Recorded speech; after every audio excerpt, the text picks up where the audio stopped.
días, hermanos. Continuamos nuestra serie La fe que vence el mundo, estudiando sobre el tema de la cosmovisión. Estamos estudiando asuntos relacionados con el aspecto redentivo en el tema de la cosmovisión cristiana. Y yo les invito para que abran sus Biblias en esta mañana en el libro de Ruth, capítulo 2, versículo 10. Este versículo dice así: ella entonces, bajando su rostro, se inclinó a tierra y le dijo: ¿por qué he hallado gracia en tus ojos para que me reconozcas siendo yo extranjera? ¿Por qué he hallado gracia en tus ojos? Y ese es el tema que yo quiero que desarrollemos hoy para abordar el tema del cuarto punto de los cánones de Dort o de los puntos del calvinismo. ¿Por qué he hallado gracia? Es una pregunta retórica muy interesante que emite Ruth la Moabita frente al llamado Cortés de Booz para ser atendida y para que recoja espigas en la era. ¿Por qué he hallado gracia? Y hoy vamos a hablar sobre el llamamiento eficaz, o como se llama, la gracia irresistible. Y vamos a desarrollar este punto para que nosotros entendamos un poco lo relacionado al poder de Dios para salvar, la eficacia en la salvación, y cómo a través del Espíritu Santo se aplica la regeneración en todos los elegidos para cumplir el propósito de Dios. Una de las situaciones interesantes que nosotros hemos estudiado a lo largo de este estudio y que hemos comprendido es el tema del libre albedrío. Son muchos los movimientos, especialmente humanistas y arminianos, que abordan el tema del libre albedrío con relación a la salvación, donde dicen que hay una cooperación entre el hombre y el Espíritu Santo. Es decir, que la salvación no es plenamente de Dios, sino que Dios hace una parte y deja una responsabilidad al hombre para que él determine por su propia voluntad e iniciativa cómo contribuir a la salvación o cómo hacer eficaz o efectiva esa salvación que el Señor Jesucristo ganó. Son muchos los signos que se cantan en muchas iglesias evangélicas donde ponen a Cristo como si fuera un mendigo.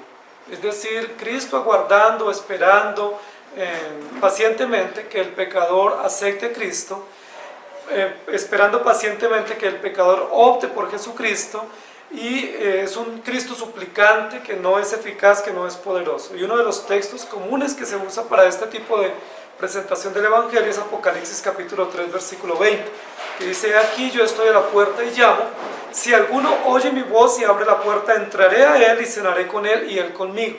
Ese es uno de los textos clásicos para la evangelización en muchos contextos. Ese es un texto para decir: bueno, Dios está listo, esperando por ti, Él ya hizo toda su parte, ahora te corresponde a ti.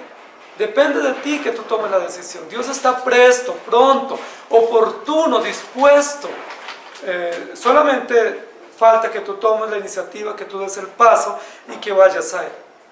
Queridos hermanos, nosotros tenemos un llamado extraordinario de parte de Dios, y es proclamar la palabra de Dios sin comprometer la palabra, es decir, proclamarla con veracidad, con autoridad, con eficacia, sin que ella quede comprometida, y el carácter de Dios también. En ese sentido, cuando nosotros estudiamos el tema de la gracia eficaz o la gracia irresistible, lo que estamos diciendo es que la gracia es un favor inmerecido.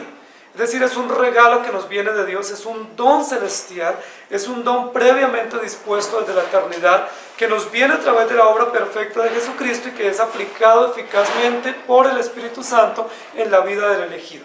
La gracia es el favor inmerecido de Dios, es el favor de Dios para los pecadores, que lo único que merecen es la muerte y la condenación eterna. Son muchas las personas que dicen: bueno, pues si Dios murió por todo, Jesucristo murió por todos, ¿por qué no todos tienen la opción de salvación? Bueno, ya lo hemos enfatizado en domingos anteriores, que lo único que merecemos, según dice la Escritura, absolutamente todos, es el infierno, la condenación. Que todos, por el pecado y por la depravación total, lo único que merecemos es la condenación eterna. Si la depravación total es una verdad bíblica, si la inhabilidad del hombre frente al plan de Dios es una verdad absoluta de la Escritura, nosotros podemos decir que la gracia eficaz o la gracia irresistible es una verdad también absoluta de la Escritura. Si no entendemos la total depravación humana, no vamos a entender la gracia irresistible o la gracia eficaz aplicada en la vida del hombre. La Biblia lo que dice con relación a la depravación es que el hombre está ciego, totalmente sordo, rebelde, obstinado frente al plan de Dios, y necesita que la gracia de Dios brille para él con eficacia, para él poder disfrutar del plan de redención. El título que hemos presentado hoy es ¿por qué he hallado gracia? Es una pregunta supremamente interesante que Ruth la Moabita se hace y que la exterioriza públicamente para que vos la escuche diciendo ¿por qué he hallado gracia? Es decir, ¿por qué o qué mérito o qué razón tengo yo para poder disfrutar de la gracia que viene de Dios? Del favor inmerecido, de la gracia maravillosa, de la esperanza y de la salvación y de la benevolencia que viene de Dios. ¿Por qué he hallado gracia? Yo quiero que nosotros desarrollemos este tema teniendo en mente el aspecto del punto del calvinismo sobre la gracia irresistible en tres momentos. En primer lugar, escogidos o determinados. Y esa es una verdad que yo quiero que nosotros analicemos. Son muchísimas las personas que frente al tema de la elección o frente al tema de la expiación limitada o de la gracia irresistible, pues se resisten obstinadamente a entender o a aceptar que Dios los escogió. Es decir, Dios no me escogió, yo tengo la libre iniciativa, la voluntad propia de poder optar en el momento en que yo quiera por Él. ¿Sí? Pero hay otras personas que llegan a otro extremo y dicen, bueno, si Dios escogió y si Dios determinó todas las cosas y si Él me eligió para yo ser salvo, entonces eso significa que Dios determinó todas las cosas. Y que yo no tengo libre voluntad, que no tengo libre iniciativa, sino que todas las cosas, las acciones, los detalles y las circunstancias fueron claramente determinados por Dios. Son muchas las personas que han llegado a la conclusión de que todo está determinado clara y precisamente por Dios y que en ese sentido ningún movimiento mío, pensamiento o circunstancia es libre o es voluntaria o tiene responsabilidad moral, consciente, sino que sencillamente Dios ya lo determinó. En ese sentido son muchas las personas que dicen, bueno, pues este pensamiento que yo tuve fue determinado por Dios, no tenía modo de escaparme de Él, o esta acción o esta circunstancia pequeña o insignificante fue determinada por Dios. Si Dios determinó todas las cosas, dicen ellos, entonces nosotros somos unos mecánicos o robots o personas que no tienen libertad, que no tienen iniciativa para hacer las cosas porque ya Dios nos determinó. La pregunta que nos hacemos en este momento es, ¿fuimos escogidos por Dios para responder libre, voluntaria y consciente y responsablemente a su llamado o a su propósito? ¿O sencillamente Dios determinó todas las cosas y lo que Él hace es el plan perfecto y soberano donde yo estoy determinado o encasillado por Dios? Es probable que algunos de ustedes estén pensando, sí, Dios es soberano y como Él es soberano determinó todas las cosas, es decir, todo lo que me acontece a mí en la vida, aún por pequeño que sea, Dios lo determinó. Bueno, yo quiero decirle lo siguiente. En primer lugar, el determinismo, como se conoce, es una postura filosófica, no teológica y por lo tanto no es un principio bíblico. El determinismo es una postura humanista filosófica que intenta ir en contra del carácter de Dios para negar la responsabilidad, la iniciativa y la conciencia del hombre frente a sus acciones. El determinismo es una acción pagana nefasta que dice, pues si Dios es soberano, eso significa que Dios determinó todas las cosas y yo elimino o anulo o desconozco mi responsabilidad frente a Dios. Y ese es un grave error, no solamente teológico, sino también de aplicación. Porque lo que está diciendo es, yo no tengo responsabilidad moral. Dios sencillamente determinó y yo soy víctima o beneficiario de un plan perfecto y soberano que desconozco el propósito y el alcance, pero sencillamente lo que me sucede a mí es lo que Dios determinó. El determinismo es una postura que niega la creación del Dios para el hombre a su imagen y semejanza. El determinismo niega la responsabilidad moral, niega la voluntad propia, libre, la iniciativa, la conciencia humana, y eso va en contra del carácter de Dios y de la antropología bíblica correcta. Nosotros bajo ninguna circunstancia, queridos hermanos, aún entendiendo el calvinismo, aún entendiendo la elección incondicional, eterna de Dios, podemos llegar a la conclusión del determinismo. Porque quien llega a esa conclusión está negando la misma elección, porque está negando la responsabilidad, está negando que nosotros somos traídos a Dios voluntaria, libre y conscientemente, que ninguno de nosotros fuimos traídos por la fuerza a Dios. Y ahora que estamos estudiando el tema de la gracia irresistible, es probable que alguien diga, bueno, gracia irresistible significa que Dios me forza y me trae como Él quiere, aunque yo no tenga la voluntad. Pero ese es un error de aplicación, porque la Biblia lo que dice es que la gracia irresistible obedece a la elección eterna e incondicional de Dios, obedece a la expiación limitada que Cristo aseguró en la cruz del Calvario, pero que bajo ninguna circunstancia, ningún elegido es traído forzadamente, o que Dios no violenta o el Espíritu Santo no violenta la voluntad, la responsabilidad y la moral humana, sino que nos trae libre, voluntaria y gozosamente a Él. Es un entendimiento supremamente interesante, porque aunque Dios es soberano, el hombre no está determinado. Aunque Dios lo eligió desde la eternidad para la salvación, Dios obra su gracia o aplica su gracia irresistible en el corazón de aquel que va a ser regenerado, que está siendo regenerado, para traerlo voluntaria, libre y gozosamente a sus pies. Y eso es maravilloso, porque en primer lugar eso hace honor al carácter de Dios. En segundo lugar hace honor a la antropología bíblica correcta, de que fuimos creados a imagen y semejanza. Y en tercer lugar pone en la perspectiva correcta la responsabilidad moral y consciente nuestra. Dios no forza la voluntad nuestra, no porque no pudiera, sino sencillamente porque no es su propósito, porque Él nos creó a su imagen y semejanza, es decir, puso en nosotros su verdad, su diseño, su imagen, de tal manera que cuando nosotros hablamos de la elección incondicional, eso no es sinónimo de determinación. Eso es sinónimo de gracia maravillosa, gracia eficaz que Dios aplica por el Evangelio al elegido. Ahora, si ustedes no lo pudieran aceptar, yo les invito para que piensen un momento. Cuando ustedes entendieron el Evangelio y ustedes pudieron asentir positivamente al Evangelio que se les presentó, ¿alguno de ustedes lo hizo por obligación? ¿Alguno de ustedes dijo, yo voy a seguir congregándome o leer la Biblia porque me toca? No entiendo, no me gusta, no estoy dispuesto, pero me toca, porque Dios es soberano, o porque yo, según parece, estoy en la lista de elegidos. Esa no es la conclusión lógica de ese pensamiento. La conclusión lógica es: Dios nos escogió desde antes de la fundación del mundo.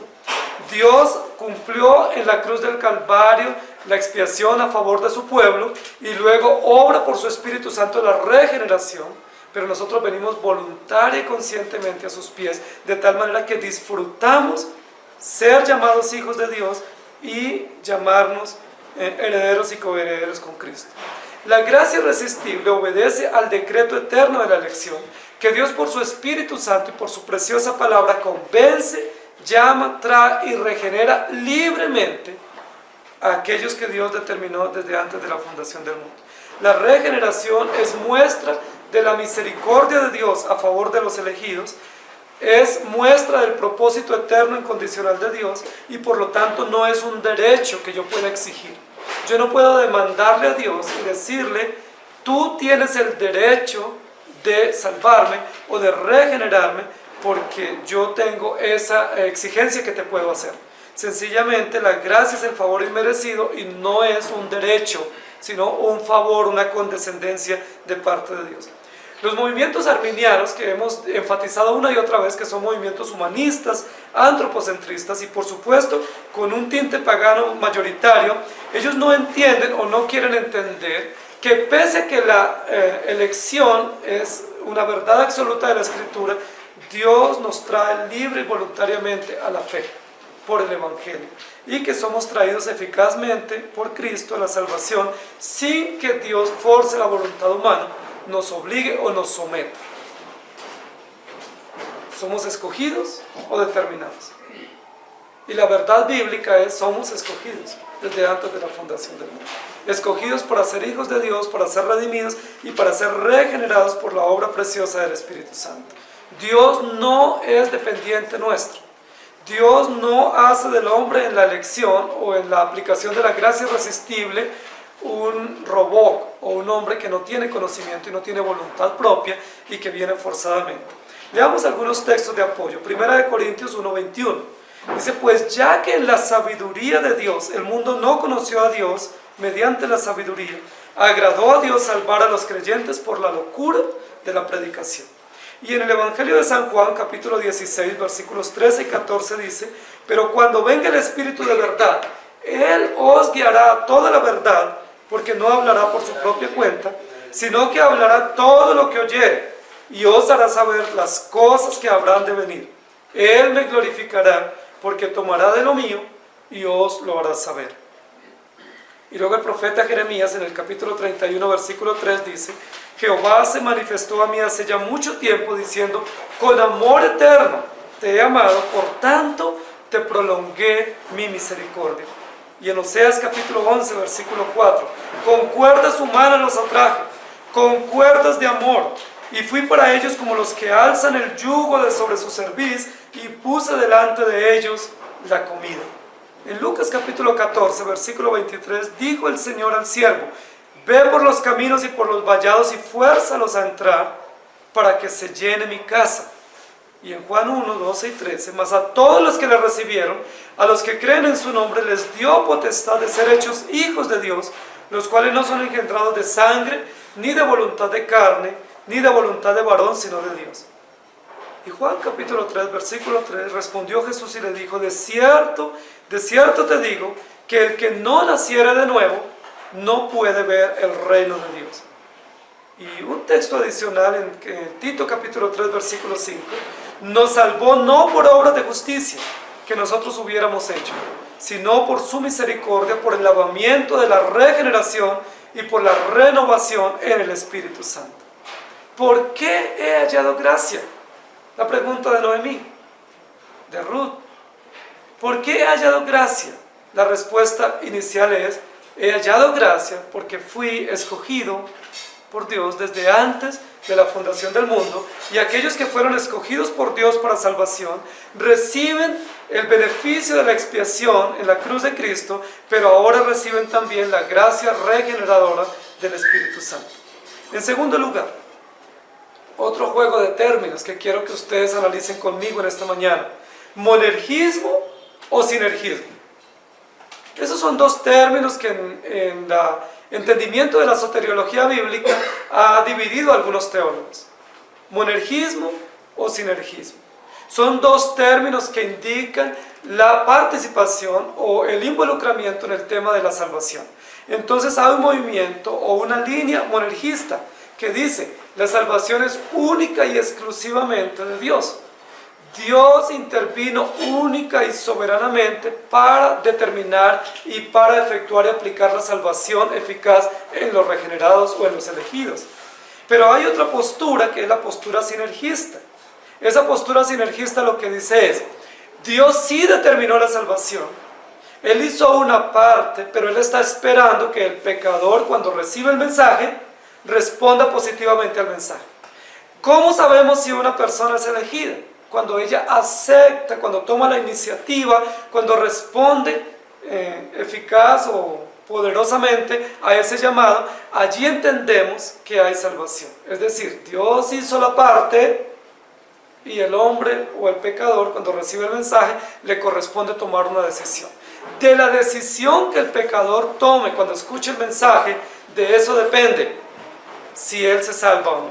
Es decir, la salvación está dada, Cristo ya pagó en la cruz por todos, el Espíritu Santo está ávido por aplicar la regeneración, solo que Él está esperando que él, que escuche el mensaje, responda con fe y con arrepentimiento. Si hay fe y arrepentimiento de parte de quien recepciona el mensaje, o de quien recibe el mensaje, entonces el Espíritu Santo lo regenera. Esa es la postura sinergista. La postura sinergista es: hay una participación del hombre en la salvación.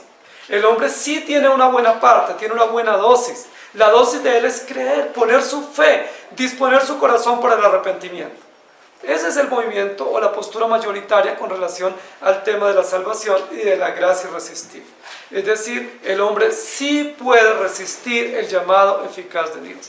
O en otras palabras, el llamado no es eficaz, porque el hombre determina cuándo lo hace eficaz en su vida, porque el hombre decide cuándo cree o cuándo no. Monergismo o sinergismo con relación a la gracia aplicada.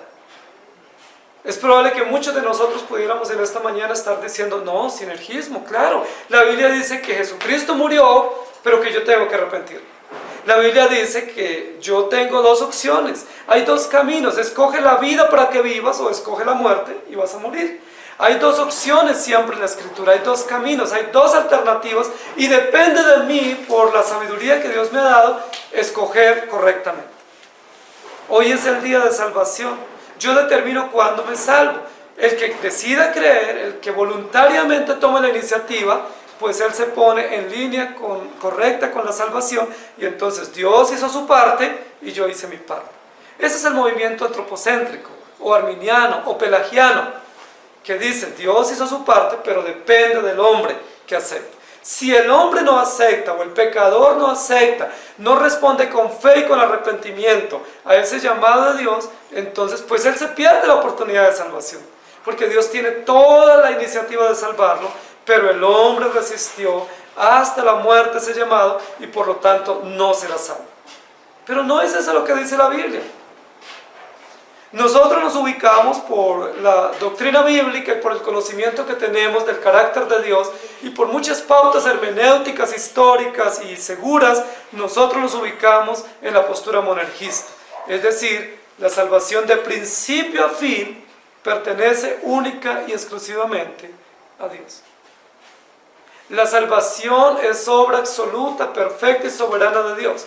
No solo en la elección, es decir, en la decisión eterna, no solo en el alcance de la salvación a través de la expiación limitada, sino también en la aplicación eficaz de esa salvación por la obra del precioso Espíritu de Dios.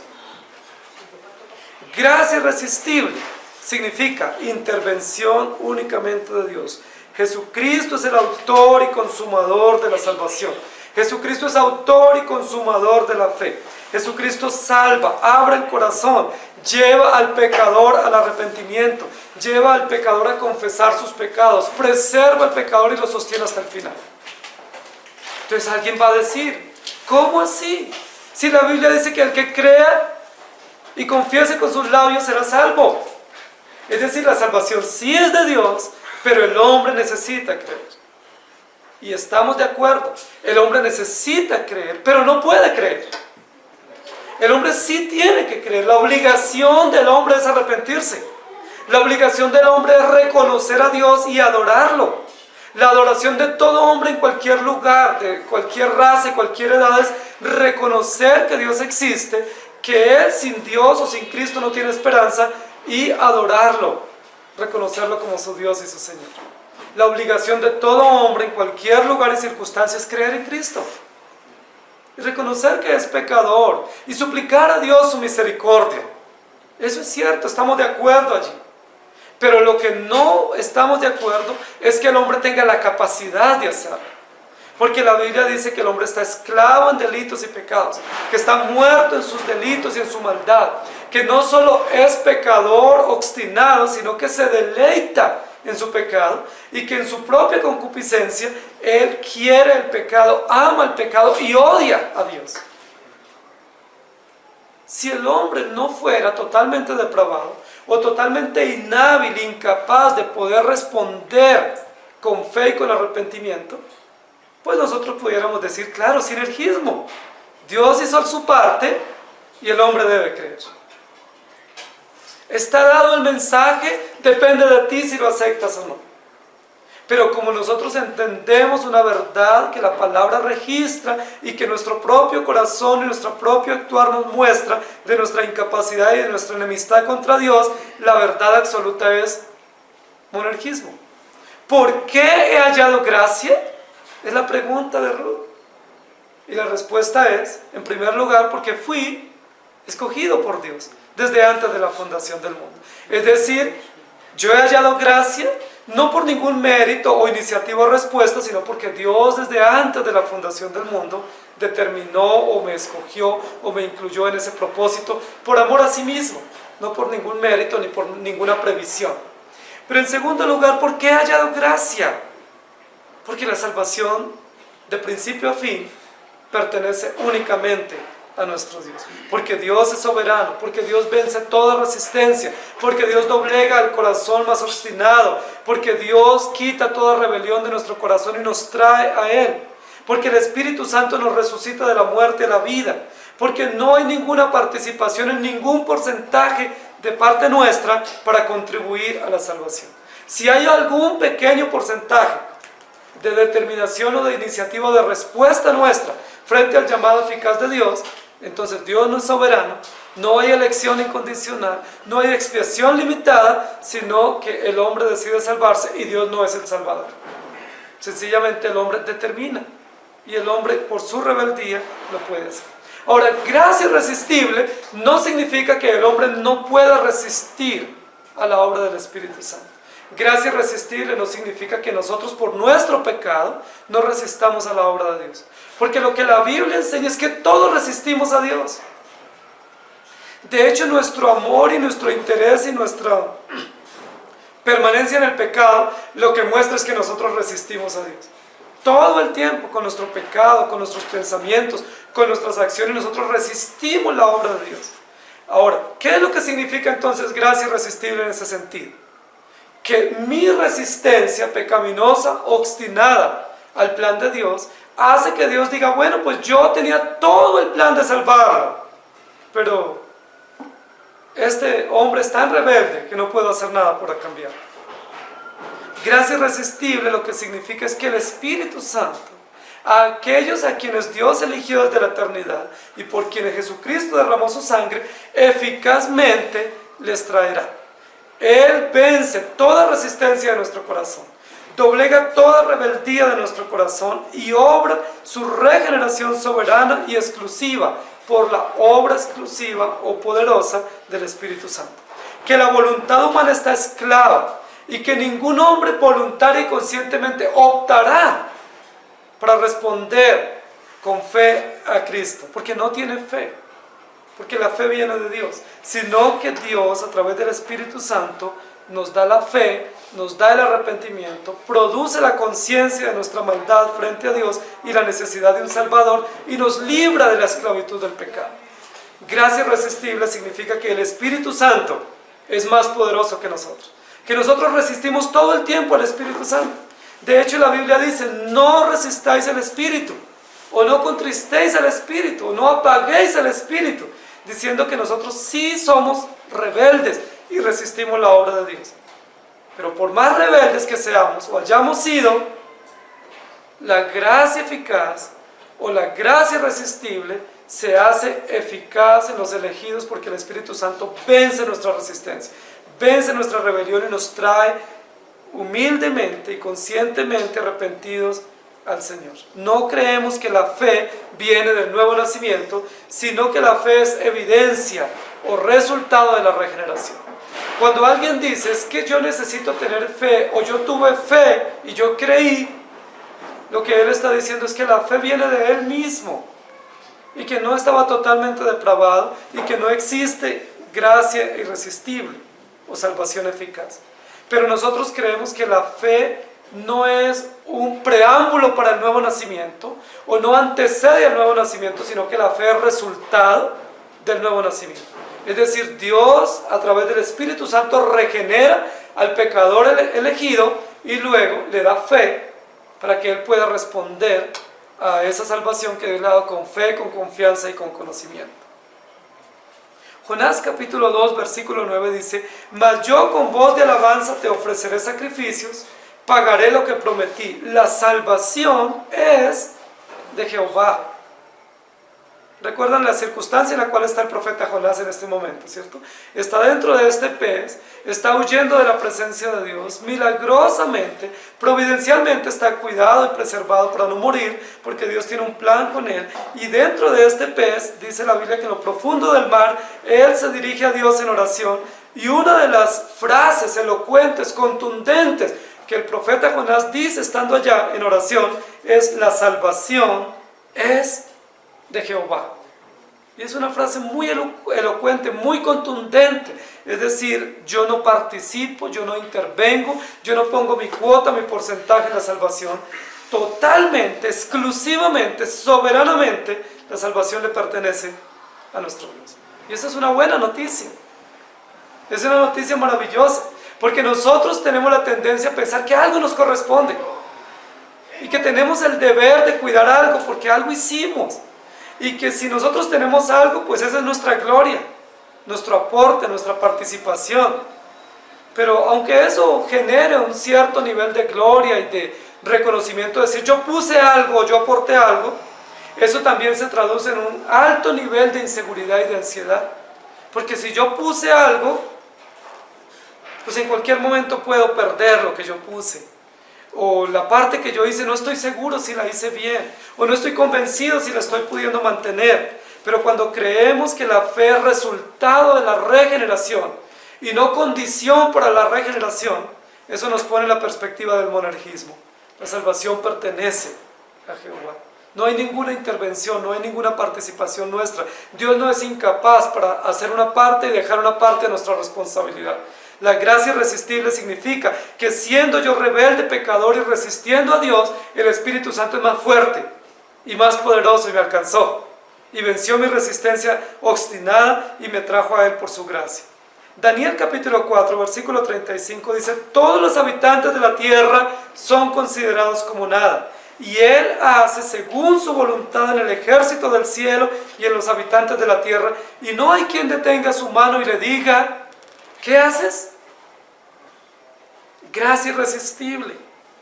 Salmo 115:3 dice: nuestro Dios está en los cielos, todo lo que quiso ha hecho. Monergismo. En la salvación solamente participa o interviene Dios, porque Él es el Salvador seguro y absoluto. Colosenses 2, versículo 3. Y a vosotros, estando muertos en pecados y en la incircuncisión de vuestra carne, os dio vida juntamente con Él, perdonándoles todos los pecados. Primera de Pedro 1:3. Bendito el Dios y Padre de nuestro Señor Jesucristo, que según su grande misericordia nos hizo renacer para una esperanza viva por la resurrección de Jesucristo de los muertos. Y luego en Primera de Pedro capítulo 5 versículo 10 dice: mas el Dios de toda gracia, que nos llamó a su gloria eterna en Jesucristo, después que hayáis padecido un poco de tiempo, Él mismo os perfeccione, afirme, fortalezca y establezca. No hay una participación nuestra. La gracia irresistible lo que significa es: yo resisto a Dios, pero más fuerte es Dios, que vence mi resistencia y me trae a la fe verdadera. Romanos 9:16. Así que no depende del que quiere, ni del que corre, sino de Dios que tiene misericordia. Y Filipenses 2:12 y 13. Por tanto, amados míos, como siempre habéis obedecido, no como en mi presencia solamente, sino mucho más ahora en mi ausencia, ocupaos en vuestra salvación con temor y temblor, porque Dios es el que en vosotros produce así el querer como el hacer por su buena voluntad. Estos textos son verdades absolutas del Evangelio, son buenas nuevas. Nada, absolutamente nada depende de nosotros.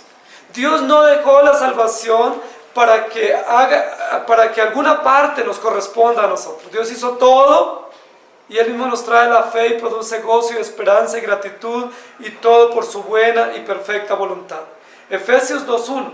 Y Él os dio vida a vosotros cuando estabais muertos en vuestros delitos y pecados. Queridos hermanos, negar la gracia irresistible, negar la suficiencia y la absolutez de Dios en la aplicación de la salvación en los elegidos, es negar nuestra pecaminosidad.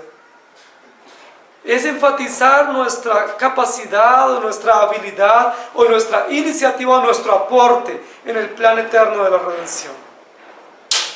Hechos capítulo 7 versículo 51. Duros de cerviz e incircuncisos de corazón y de oídos, vosotros resistís siempre al Espíritu Santo como vuestros padres, así también vosotros. El no elegido resistirá siempre la obra de Dios. El no elegido siempre dirá: yo no voy a creer, y efectivamente no cree. Y no creerá y se condenará. Y la Biblia dice que todos los que resisten al Espíritu Santo, todos los que resisten obstinada y deliberadamente a Dios, ya han sido condenados. Ustedes y yo resistimos al Espíritu Santo también por nuestro pecado. Pero ¿cuál ha sido nuestra esperanza? ¿Cuál es la diferencia entre usted y yo? Que estábamos elegidos de manera incondicional, que Jesucristo derramó su sangre a favor de sus elegidos, y que el Espíritu Santo milagrosa y maravillosamente operó el nuevo nacimiento o la regeneración, el cambio de corazón, el cambio de condición para que llegáramos a Jesucristo. Monergismo significa que Cristo el Salvador no es un mendigo. No tiene por qué estar mendigando o esperando o aguardando pacientemente que usted responda a un llamado que Él está haciendo.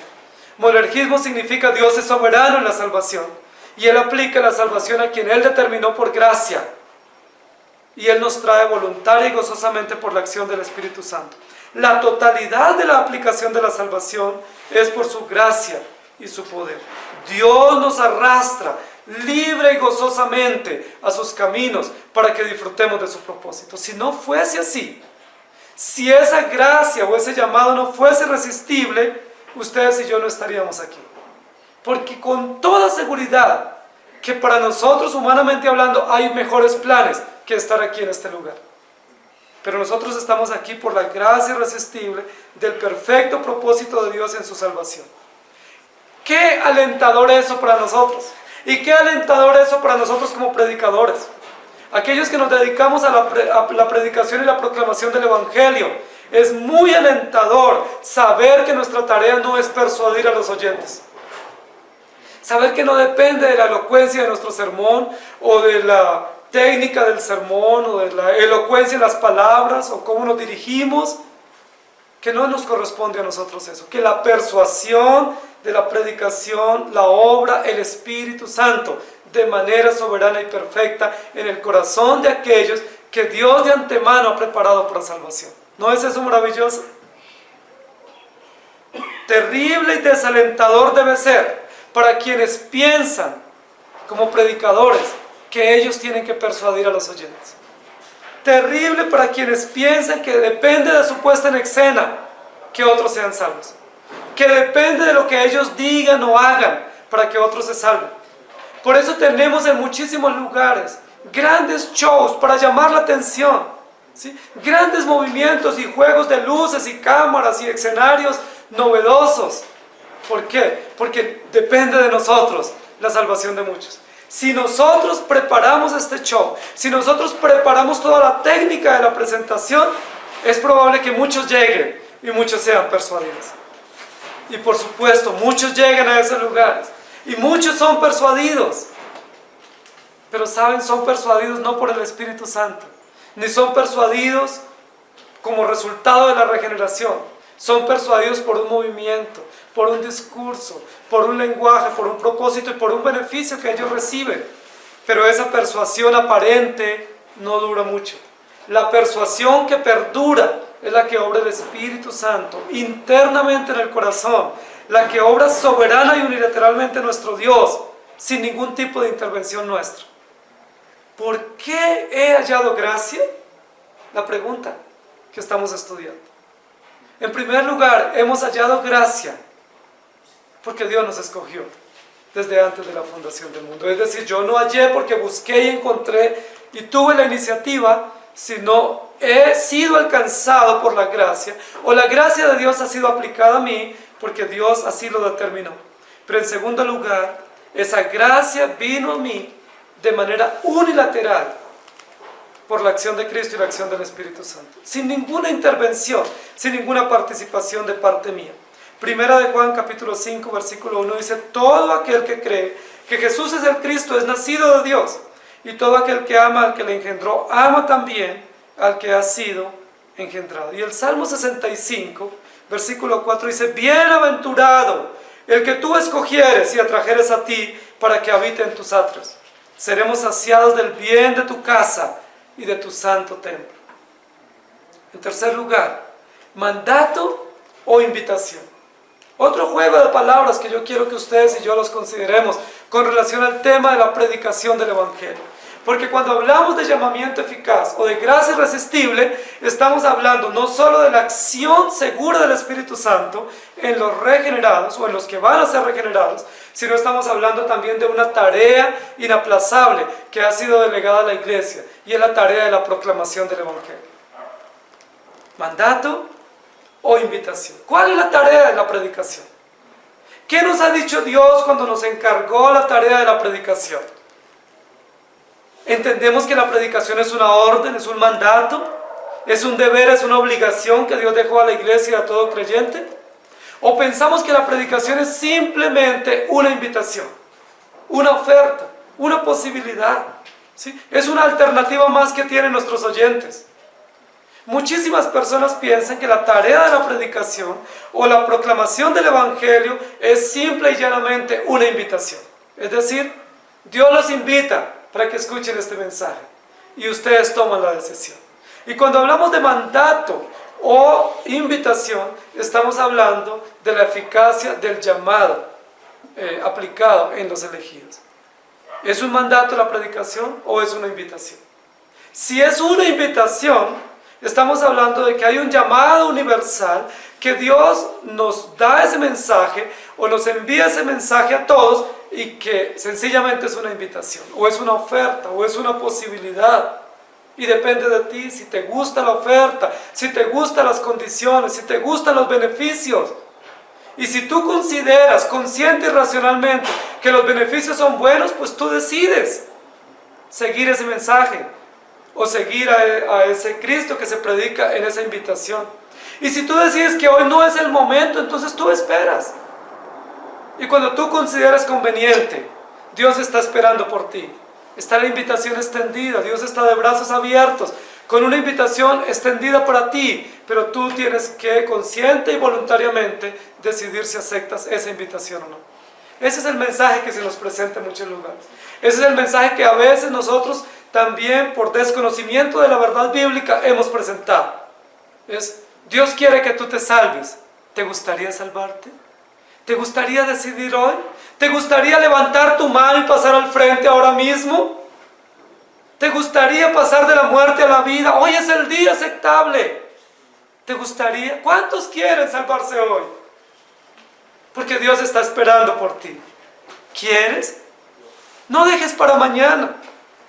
Ese es el mensaje de la predicación, como una invitación, como una posibilidad, como una alternativa o como una oferta, como si fuera una promoción. Como si fuera hoy una ganga o una promoción o una oferta donde tú tienes mayor utilidad si lo haces hoy y no esperas para mañana. Queridos hermanos, ese tipo de presentación de un supuesto evangelio no hace honor al carácter de Dios ni al sacrificio perfecto de Jesucristo y mucho menos a la obra eficaz del Espíritu Santo trayendo y convenciendo al pecador. Ese llamado es utilitarista. Muchas personas han pasado al frente sencillamente porque fueron movidas sus emociones y la música de fondo, de piano, suena ahí para decir: pasa, pasa, estamos esperando que tú pases. ¿Hay uno más aún? Vamos a esperar un minuto más a ver si alguien más decide aceptar a Jesucristo. Cuando muchos pasan, es probable que otros digan: yo también voy a pasar para no quedarme solo. O cuando nadie pasa, alguien dirá: pobre predicador, no tuvo fruto hoy en su prédica, yo voy a pasar para que él no se sienta tan incómodo. ¿Es eso salvación aplicada? ¿Es eso persuasión profunda del Espíritu Santo? ¿O es más bien la manipulación de la conciencia? Es más bien el temor que se le genera al oyente a través de un buen predicador para hacer lo que pase y que asienta el Evangelio. ¿Pero eso significa hallar gracia? Queridos hermanos, la predicación no es una invitación. Y probablemente yo estoy ofendiendo a los predicadores que están aquí escuchando o que escucharán esta predicación. Es muy probable que yo esté ofendiéndoles. Y si les estoy ofendiendo, les voy a ofender un poco más. Porque si usted está predicando ese mensaje, entre comillas, de oferta o de invitación, usted no ha entendido el Evangelio. Usted no ha entendido cuál es su tarea como predicador. Porque su tarea como predicador es sencillamente cumplir la obligatoriedad de presentar un mandato inaplazable. ¿Cuál es ese mandato inaplazable? Que las personas se arrepientan. ¿Cuál es ese mandato obligatorio que todos tenemos, que ustedes y yo tenemos que proclamar? La Biblia dice: a Dios le plació salvar a los pecadores por la locura de la predicación. El método, la acción, la tarea nuestra obligatoria es presentar el mensaje, no manipular a los oyentes, no mover las emociones de nadie, no generar culpa, no darle oferta, no decirles que el que pase hoy le vamos a regalar el librito. Es que el que pase hoy le vamos a dar una tarjetita y lo vamos a visitar. Es que los que pasen ahorita en esta cruzada evangelística van a tener otro tipo de incentivo. Oferta, promoción. Llévalo hoy porque se va a cerrar la oferta. Queridos hermanos, nuestra tarea como predicadores es un mandato inaplazable. Se arrepientan o no se arrepientan, tú tienes que predicar el Evangelio. No esperando el resultado, no esperando cómo eso llega al corazón del oyente, no cuidando los términos y la elocuencia y la técnica de mercadeo o de manipulación de la conciencia, o no usando argumentos psicologistas para hacer que las personas sean movidas en sus emociones y digan yo voy a pasar. Queridos hermanos, esa no es tarea nuestra. La tarea nuestra es predicar el Evangelio, es un mandato, es una obligación. Si tú no lo haces, tú estás pecando seriamente contra Dios. No esperando que la gente se arrepienta, porque la tarea del arrepentimiento no es tarea nuestra, es obra del Espíritu Santo. La tarea de la persuasión no depende del discurso o del mensajero o de la elocuencia del mensaje. La tarea de la conversión es obra exclusiva del Espíritu Santo y Dios la hace en quien ha determinado por su infinita gracia. Llamado externo y llamado interno. El llamado externo es todos tienen que arrepentirse. ¿Quiénes se arrepentirán? Aquellos en quien el Espíritu Santo de manera perfecta y profunda trabaja en sus corazones, les regenere, les traiga la fe verdadera y produzca arrepentimiento en ellos para salvación. Es probable que alguien esté diciendo, bueno, si Dios ya escogió, si la salvación no depende de mi aporte, sino del aporte y la determinación de Dios, entonces, ¿para qué predicar? Si yo no sé quiénes son los elegidos, pero ya Dios los tiene y son seguros. Si el número es seguro, entonces, pues no prediquemos, porque indefectiblemente ellos llegarán al Evangelio. Queridos hermanos, aunque el número de los salvos es seguro, aunque la gracia es irresistible para aquellos quienes Dios determinó, ustedes y yo somos instrumentos en sus manos para la predicación del Evangelio. No un mensaje de oferta, porque ese no es el Evangelio. No un mensaje de un Cristo mendigo, ¿sí?, que está allí aguardando, esperando con paciencia, envejeciéndose esperando que tú decidas, sino un Cristo victorioso, poderoso, eficaz, soberano, que obra de manera especial en el corazón de los elegidos, aplicando el Evangelio, trayéndoles conciencia de su pecaminosidad y enseñándoles que no hay esperanza para ellos fuera de Cristo. ¿Mandato o invitación? No es una invitación. Yo hoy no te estoy invitando para que te arrepientas. Yo hoy no te podré invitar para que tengas fe en Jesucristo. Porque si yo te invito, estoy diciendo que este Evangelio es falso. Yo no te puedo invitar porque Dios nunca nos invita a venir a Él. Dios nos ordena. Dios nunca dice, si usted quiere, si usted puede, si te parece, ven a Él.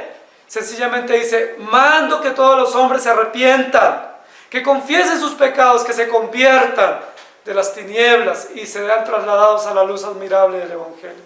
Nada en la Escritura, queridos hermanos, es una opción. En ningún aspecto, ni concerniente a la salvación, ni concerniente a la vida cristiana, tenemos la opción.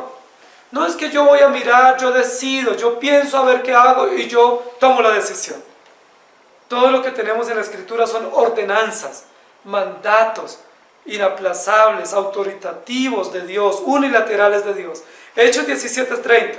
Pero Dios, habiendo pasado por alto los tiempos de esta ignorancia, ahora manda a todos los hombres en todo lugar que se arrepientan. Sí, pastor, pero es que si el hombre no puede porque está esclavo de delitos y pecados, ¿yo para qué le voy a demandar algo que él no puede? ¿Saben? Ese no es nuestro problema. El hecho de que los oyentes no puedan arrepentirse y no quieran arrepentirse no hace que cambiemos el mensaje. El hecho de que ellos no tengan la voluntad, la iniciativa, la posibilidad y la capacidad de arrepentirse no significa que yo les diga, bueno, inténtalo a ver si puedes. Sencillamente tú tienes que arrepentirte. Si tú no te arrepientes, estás condenado. Si tú no vienes a Jesucristo, tu vida está en problemas. Tú lo único que mereces es la ira de Dios. Y aquellos que no han creído están condenados. Mateo 28:19. Por tanto, id, orden, y haced, orden, discípulos a todas las naciones, bautizándolos, otra orden, en el nombre del Padre, del Hijo y del Espíritu Santo. Órdenes, imperativos. Isaías 45:22. Mirad a mí y sed salvos, órdenes, todos los términos de la tierra, porque yo soy Dios y no hay más. ¿Dónde ustedes encuentran la opción de elegir? Alguien me va a decir, yo tengo el texto en Deuteronomios. Escoge el bien para que te vaya bien, y si escoges el mal, te va mal. ¿Saben? Eso tiene que ver con el llamado externo. Pero en el llamado interno que obra el Espíritu Santo, en ningún momento hay dos alternativas para nosotros elegir. Romanos 3, 11 y 12. No hay quien entienda, no hay quien busque a Dios, todos se desviaron, a unas se hicieron inútiles, no hay quien haga lo bueno, no hay ni siquiera uno. Y Romanos 8, 7. Por cuanto los designios de la carne son enemistad contra Dios, porque no se sujetan a la ley de Dios, ni tampoco pueden. Queridos hermanos, la salvación y la predicación y la conversión es una orden. Usted tiene la orden de arrepentirse. Sí, pero no puedo, pero tiene esa orden. Y por esa orden será juzgado si no se arrepiente. Ah, pero yo ya me arrepentí. Si usted ya se arrepintió, no lo hizo usted, lo hizo el Espíritu Santo, porque Él obra especial y soberanamente en la vida de quienes han sido elegidos. Efesios 4, 18 al 19. Teniendo el entendimiento entenebrecido, ajenos de la vida de Dios por la ignorancia que en ellos hay, por la dureza de su corazón, los cuales después que perdieron toda sensibilidad, se entregaron a la lascivia para cometer con avidez toda clase de impureza. Y luego Hechos 16, 14. Entonces una mujer llamada Lidia, vendedora de púrpura de la ciudad de Teatira, que adoraba a Dios, estaba oyendo. Y el Señor abrió el corazón de ella para que estuviese atenta a lo que Pablo decía. Gracia irresistible, regeneración operada por el Espíritu Santo de manera unilateral, sin ningún aporte humano. El ejemplo de una mujer europea, la primer conversa en Filipo, Lidia, estaba oyendo. Pablo era un predicador elocuente. Pablo era un gran predicador en todo el Asia Menor, en Israel, en muchos países en el mundo conocido. Pero dice la Biblia que en esta oportunidad él presentó el mensaje, y de todas las mujeres que estaban allí, posiblemente varones que estaban escuchando, solo Dios abrió el corazón de una mujer para que ella estuviera atenta. Aún esa disposición académica, intelectual de la atención y la disposición, la produce el Espíritu Santo en aquellos en quienes Dios ha preparado para salvación. Juan 6, 37, 39 y 44. Todo lo que el Padre me da vendrá a mí, y al que a mí viene, no lo echo fuera. Y esta es la voluntad del Padre, el que me envió, que de todo lo que me diere no pierda yo ninguno. Nadie puede venir a mí si el Padre que me envió no le trajere, y yo le resucitaré en el día postrero. Juan 10, 16, 27 al 29 dice: también tengo otras ovejas que no son de este redil, aquellas también debo traer, y oirán mi voz, y habrá un rebaño y un pastor. Mis ovejas oyen mi voz, y yo las conozco y me siguen, y yo les doy vida eterna, y no perecerán jamás, ni nadie las arrebatará de mi mano. Mi Padre que me las dio es mayor que todos, y nadie las puede arrebatar de mi mano. Si tú aportas en la salvación, quiero decirte que la consecuencia lógica o la conclusión lógica es que tú no puedes estar seguro de tu salvación.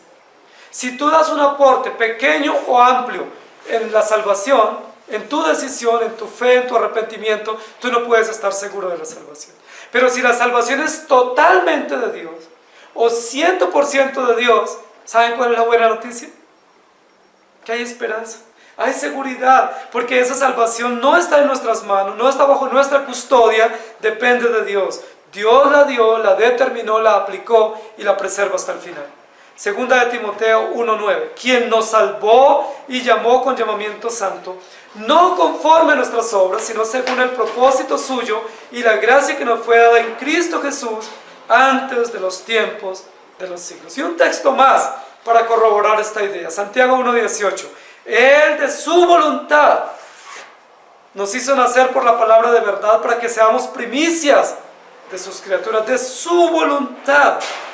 Y Filipenses 1:16, estando persuadido de esto, que el que comenzó en vosotros la buena obra, la perfeccionará hasta el día de Jesucristo. ¿Mandato o invitación?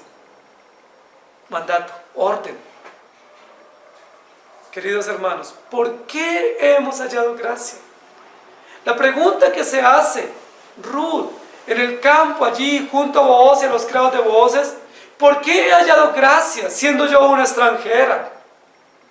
Es decir, no tengo mérito, no hay razón, no hay argumento, no hay sentido, no hay significado de que yo haya hallado gracia ante tus ojos. ¿Saben? Esa debiera ser una buena pregunta para nosotros. Nosotros debiéramos, aún siendo regenerados por la gracia eficaz de nuestro Señor y por la obra perfecta del Espíritu Santo, en lugar de estar diciendo, yo aporté, yo tengo mérito, o Dios, ¿por qué no salva a otros? Eso no es justo. Debiéramos estar diciendo, ¿y por qué Dios me salvó a mí?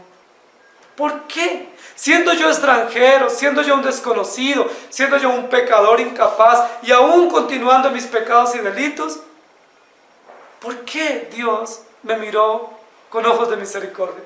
¿Por qué Dios extendió su gracia para mí? ¿Por qué mostró su condescendencia, su benevolencia, su bienaventuranza para mí? Siendo que yo no soy mejor que nadie, y siendo que no tengo ningún mérito, y siendo que no puedo tomar ninguna decisión. Esa respuesta a la pregunta de Ruth fue supremamente interesante. Dios le dio su gracia porque Dios la tenía escogida para un propósito especial. Porque la salvación es de Dios y porque la orden es que nos arrepintamos, pero el mismo Espíritu de Dios nos trae al arrepentimiento. La gracia irresistible o la gracia eficaz es una doctrina bíblica. Es una doctrina gloriosa, no es una doctrina calvinista.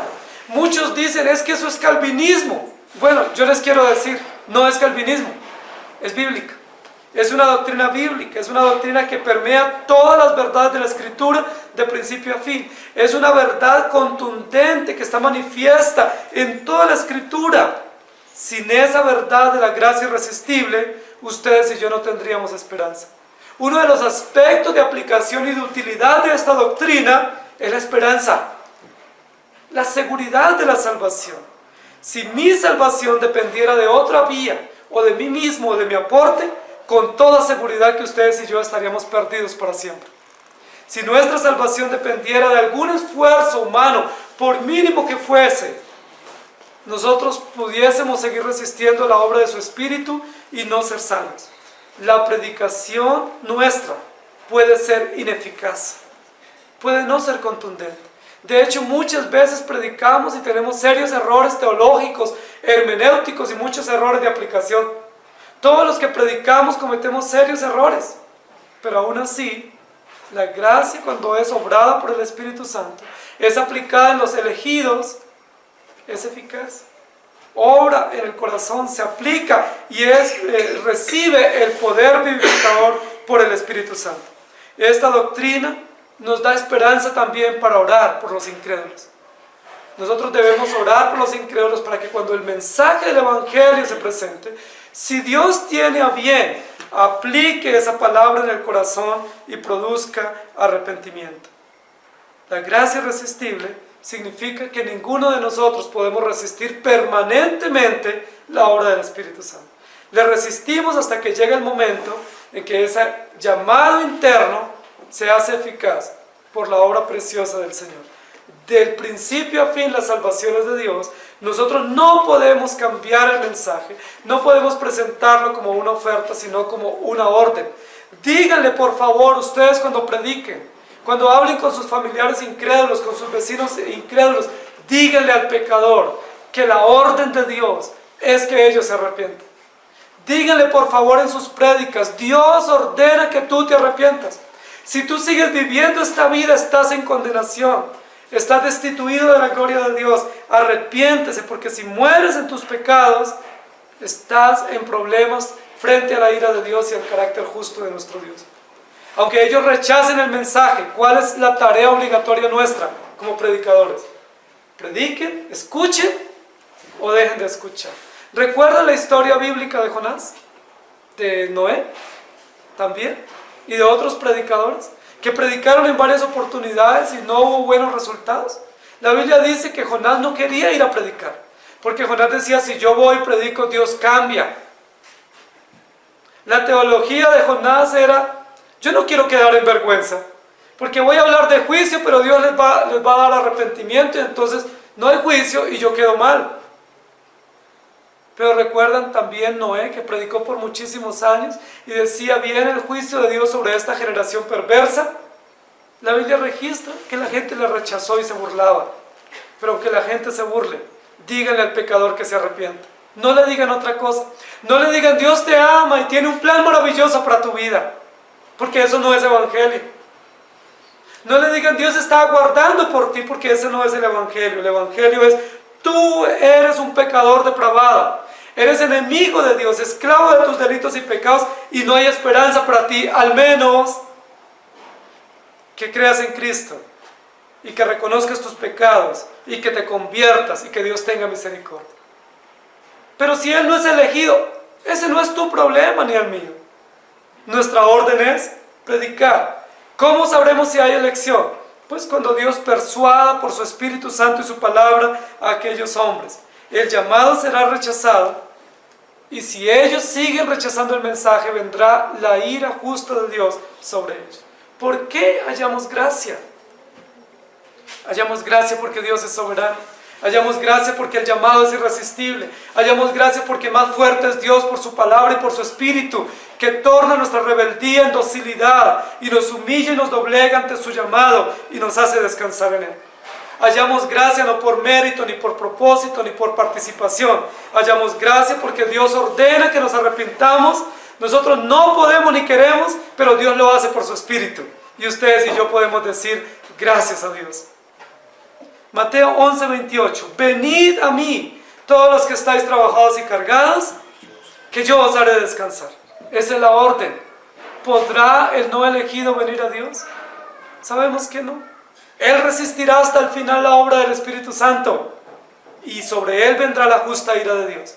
El elegido llegará, ¿cuándo? En el momento en que es persuadido por el Espíritu Santo, en el momento en que esa rebeldía es doblegada y se obra la poderosa regeneración o nuevo nacimiento, y recibimos fe y gracia para vivir en Cristo. Venid a mí los que estáis trabajados y cargados, que yo los haré descansar. Hallamos gracia por el plan perfecto de nuestro Dios, no por mérito, ni por determinación ni aporte. Que el Señor nos ayude a vivir en su gracia. Inclinen su rostro, por favor. Amado Señor, gracias te damos por tu palabra. Gracias te damos porque la obra preciosa de nuestro Dios es excelente. Nos escogió desde antes de la fundación del mundo, no por mérito, ni por previsión, ni por aporte, ni por nada. Sencillamente porque te plació. Y la elección descansa en ti mismo, en la satisfacción y en el cumplimiento y en la justicia de ti mismo y para tu propia gloria.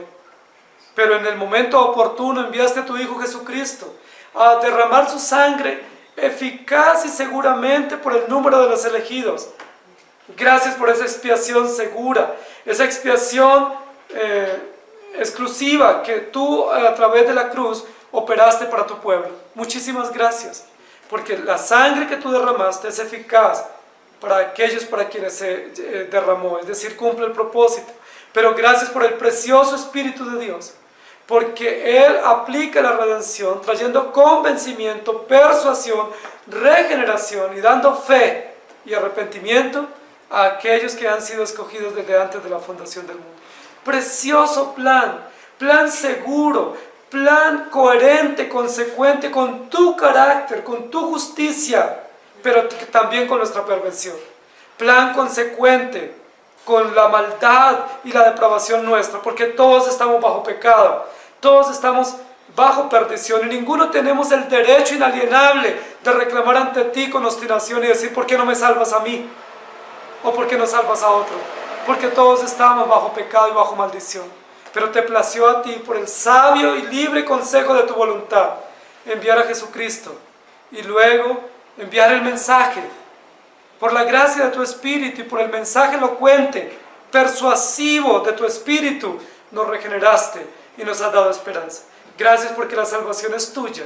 Y gracias porque todas las órdenes que nos mandas por el mensaje del Evangelio, ninguna pudimos cumplir, ninguna pudimos ni podemos obedecer. Pero tú las obras por tu palabra y por tu espíritu con eficacia, de manera irresistible, para tu propia gloria y para la seguridad y esperanza nuestra como creyentes. Alabado sea tu nombre por siempre, en Cristo Jesús.